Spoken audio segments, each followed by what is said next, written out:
19 minutes past 9 a.m. and it's time now to look at the massive CCMA budget cut and fewer commissioners to listen to the cases. And what does this actually mean? What are the consequences for workers? And we're joined on the line this morning by Lynford Dor, spokesperson for the Casual Workers Advice Office. Lynford, good morning to you. Welcome to the show. Good morning, and thanks for having us. Lynford, we've now learned, obviously, a few months ago regarding this CCMA budget that has been massively slashed and a huge reduction in commissioners. And we know there were many, 565 part-time commissioners. And this, obviously, the caseload or the workload is now in the hands of 173 full-time commissioners. Yes, it's really a massive issue, and I think we will only begin to see the effects of it in the coming months when cases are delayed. Already in the past few years, the CCMA has been struggling under the weight of an ever-increasing caseload.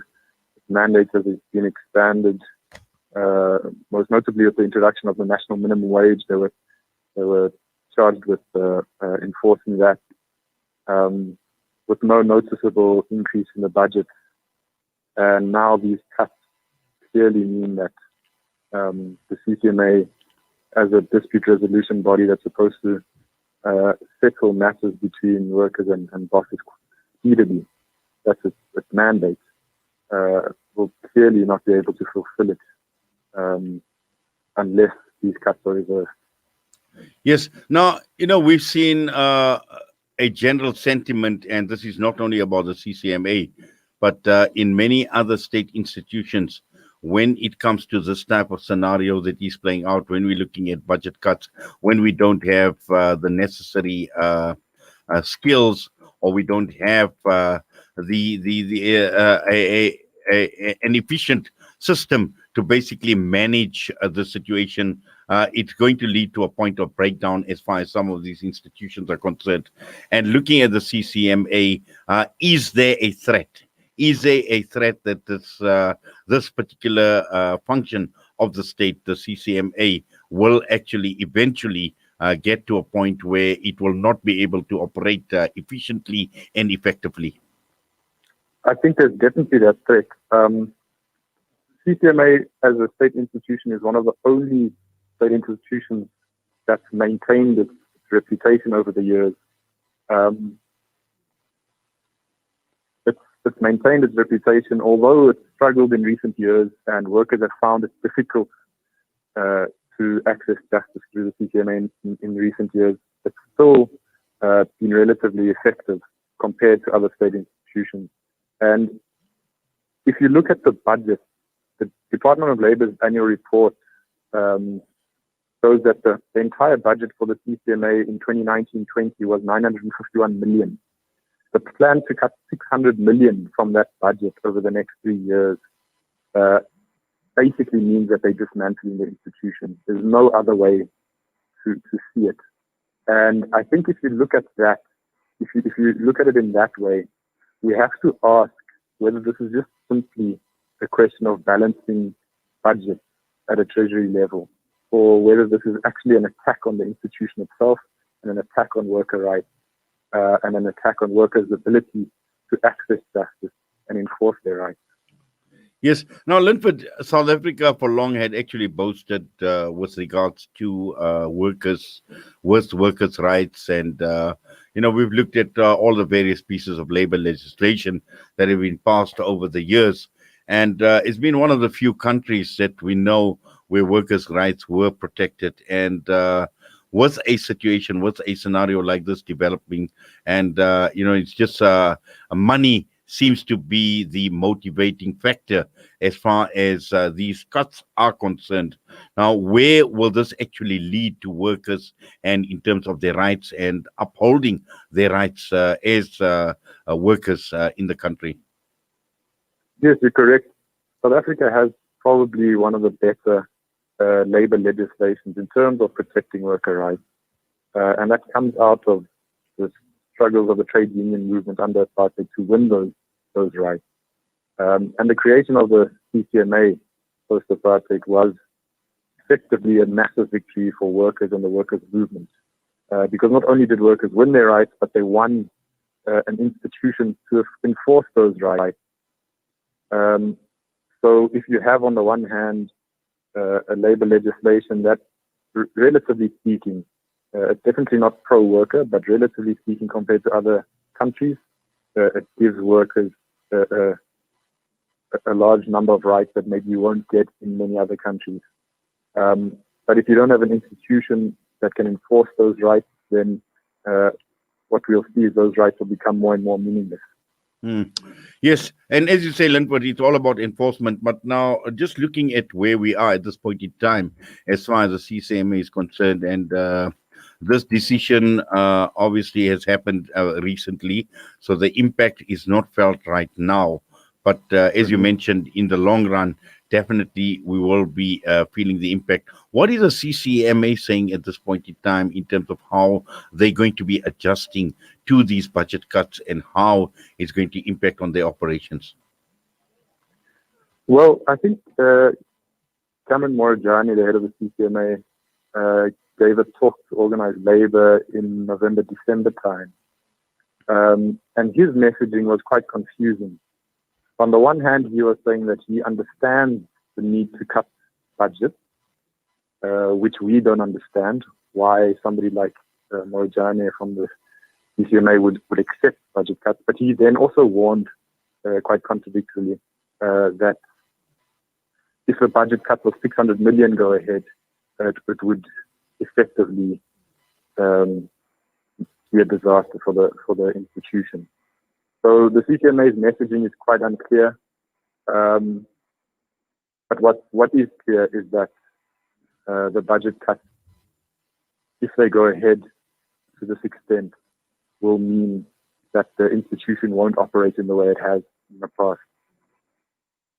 Obviously, this is not going down well as far as the unions are concerned, because at some stage, we've already seen rumblings, we've already heard noises being made by unions with regard to these budget cuts. We've expressed massive concern as to where the CCMA is heading for and what it actually means for their membership and their workers. And looking at where we are at this point in time with the pandemic, and we know there have been increased issues as far as labor is concerned, compounded by the COVID-19 pandemic, and a number of new issues obviously are likely to arise. And if we see what has happened in the last year as far as COVID-19, the job losses, the issues with regard to employees facing different challenges, and these challenges are likely to continue into 2021. So it doesn't seem well. There doesn't seem to be anything positive coming out of this, Lynford. No, not at all. And one thing we must ask is if the unions that sit on the CCMA governing body could be doing more. I mean, COSATU, FEDUSA, and NACTU are the federations that sit on the governing body. And the CCMA's response to these budget cuts has effectively been anti-worker, in our opinion. The CCMA have firstly stopped using part-time commissioners. But what they've also done is they've closed down their walk-in facilities to save money on administration fees, I'm guessing. They claim that this is an issue of COVID and that they're not receiving walk-in cases. But we all know that walk-in cases are taken up by the most vulnerable workers. And those workers don't have access to internet. Many of them don't know how to use online referral forms. So we must now ask why those unions have been sitting quiet when the CCMA has responded to these budget cuts in a way that effectively targets the most vulnerable workers who need to access the CCMA more than any other workers. I think, Lynford, what you're saying is in terms of anti-worker. Now, obviously, this is a very, very strong sentiment that, we can express. But to all extents, we can actually see the trend right across the entire world, where we see this anti-worker sentiment featuring very, very strongly. And I'm not too sure whether there is an agenda that's playing out in the background as far as workers are concerned, as far as workers' rights are concerned, and this anti-worker sentiment that is seems to be featuring quite prominently. I think what we're seeing across the world in response to the COVID pandemic and in response to the onset of another economic recession or depression is an attempt to make the working class and workers pay for the cost of these things. And I think for us, the question that we want to ask